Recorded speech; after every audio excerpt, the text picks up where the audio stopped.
Oi, lautan mulai panas. Bukan karena cuaca, tapi karena Tentara Nasional Indonesia Angkatan Laut makin sangar. Bayangin, kapal induk siap berlayar, jet tempur Italia sudah mulai berdatangan. Ini bukan main-main, bro. Apakah ini tanda-tanda Indonesia bakal jadi penguasa lautan? Atau justru bikin negara sebelah jadi gemeteran? Simak terus, biar nggak ketinggalan info panasnya. Jadi gini, gengs, Indonesia lagi serius memperkuat angkatan lautnya.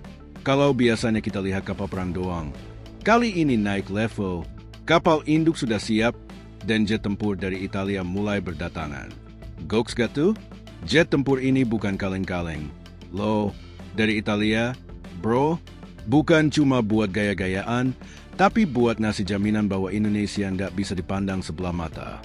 Coba bayangin, kapal induk meluncur, jet tempur lepas landas. Wah, negara sebelah bisa langsung kepanasan. Tapi pertanyaannya, seberapa siap Tentara Nasional Indonesia Angkatan Laut buat operasikan kapal induk ini? Dan apakah dengan tambahan jet tempur ini, Indonesia bakal jadi raja lautan di Asia Tenggara? Ngomong-ngomong soal kapal induk, ini bukan sekadar kapal besar yang bisa napung di laut. Kapal ini ibarat kota berjalan yang bisa jadi markas tempur di tengah lautan. Bayangin, di atasnya ada landasan buat jet tempur take off dan landing, ada ruang komando canggih, sampai tempat istirahat buat para prajurit. Pokoknya, sekali jalan, ini kapal bisa bikin lawan mikir 2 kali sebelum macam-macam. Terus, jet tempurnya juga nggak main-main. Dari Italia, bro, negara yang terkenal dengan teknologi militer dan pesawat tempurnya yang canggih. Jet ini punya kecepatan tinggi, bisa bermanuver lincah, dan tentunya siap memberikan perlindungan maksimal buat armada Tentara Nasional Indonesia Angkatan Laut. Kalau digabungin sama kapal induk, wah, ini duet maut yang bakal bikin siapapun berpikir ulang sebelum nekat main-main di perairan kita.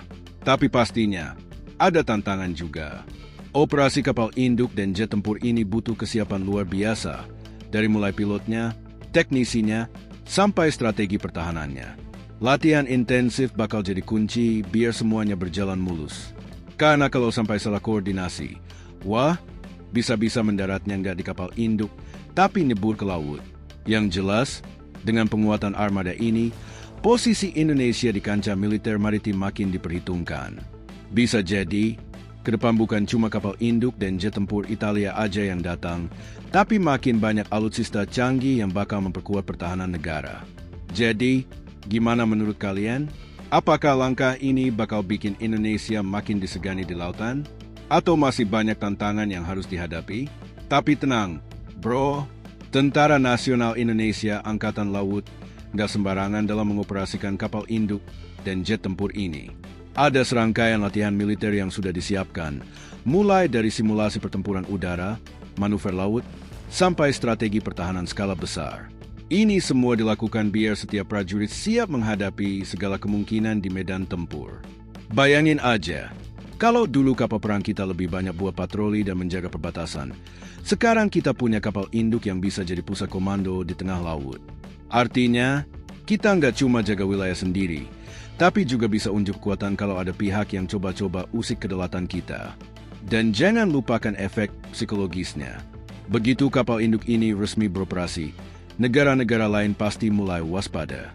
Bisa jadi, negara tetangga mulai mikir-mikir kalau mau sok jagoan di perairan kita. Soalnya, sekali salah langkah, jet tempur kita bisa langsung meluncur dari kapal induk tanpa harus nunggu bantuan dari pangkalan darat. Tapi tentu aja, dengan kekuatan besar datang tanggung jawab yang besar juga. Pengoperasian kapal induk ini bukan cuma soal pamer kekuatan, tapi juga menjaga stabilitas dan keamanan di kawasan. Jangan sampai alutsista canggih ini malah bikin ketegangan makin panas tanpa alasan yang jelas. Strategi yang matang dan diplomasi tetap jadi kunci utama biar kita nggak asal gebrak meja di panggung internasional. Yang jelas, dengan tambahan kapal induk dan jet tempur ini, Tentara Nasional Indonesia Angkatan Laut makin solid. Sekarang tinggal kita tunggu bagaimana kiprah mereka di lautan luas. Apakah benar-benar bisa jadi game changer di kawasan? Atau bakal ada kejutan lain yang lebih besar di masa depan? Kita tunggu dan lihat bersama.